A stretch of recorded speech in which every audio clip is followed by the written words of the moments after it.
Lots of ships use the harbor at the big station by the sea.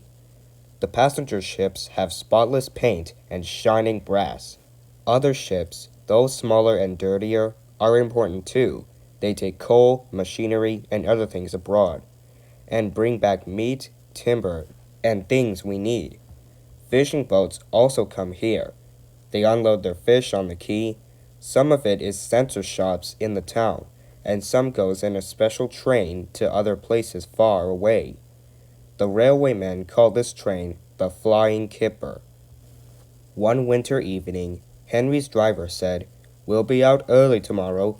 We've got to take the Flying Kipper." "Don't tell Gordon," he whispered. "But I think if we pull the Kipper nicely, the Fat Controller will let you pull the express." "Hurrah!" cried Henry, excited. "That will be lovely." He was ready at 5 o'clock. There was snow and frost. Men hustled and shouted, loading the vans with crates of fish. The last door banged. The guard showed his green lamp, and they were off. Come on, don't be silly, puffed Henry to the vans, and his wheels slipped on the icy rails. The vans shuddered and groped. Trick truck, all right, they answered grudgingly. That is better, puffed Henry more happily as the train began to gather speed.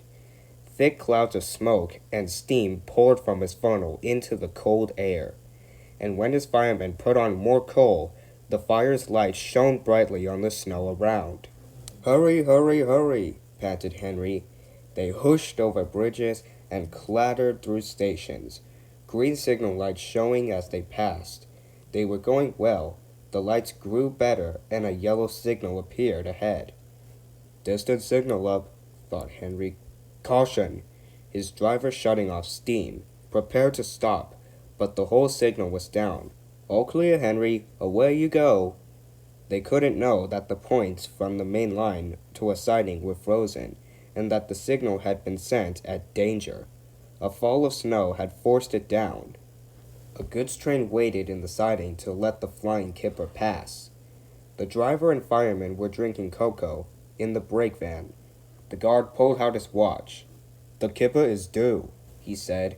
Who cares, said the fireman. This is good cocoa. The driver got up. Come on, fireman, back to our engine. Hey, the fireman grumbled. I haven't finished my cocoa.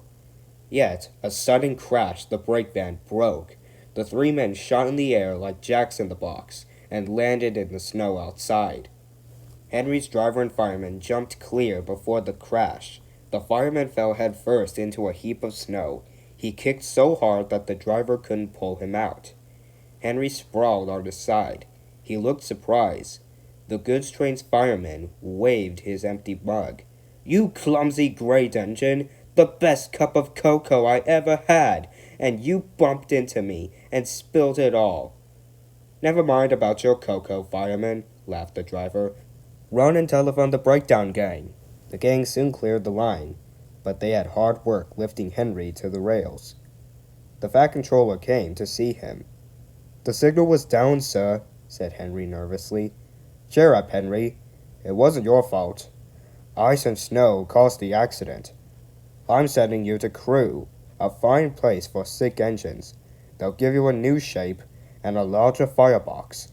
Then you will feel a different engine, and you won't need special coal anymore. Won't that be nice? Oh, yes, sir, said Henry. Doubtfully. Henry liked being at Crew, but was glad to come home. A crowd of people waited to see him arrive in his new shape. He looked so splendid and strong that they gave him 3 cheers. Thank you very much, he whistled happily.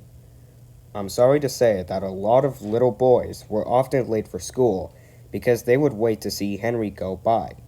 They often see him pulling the express, and he does it so well that Gordon is jealous. But that's another story.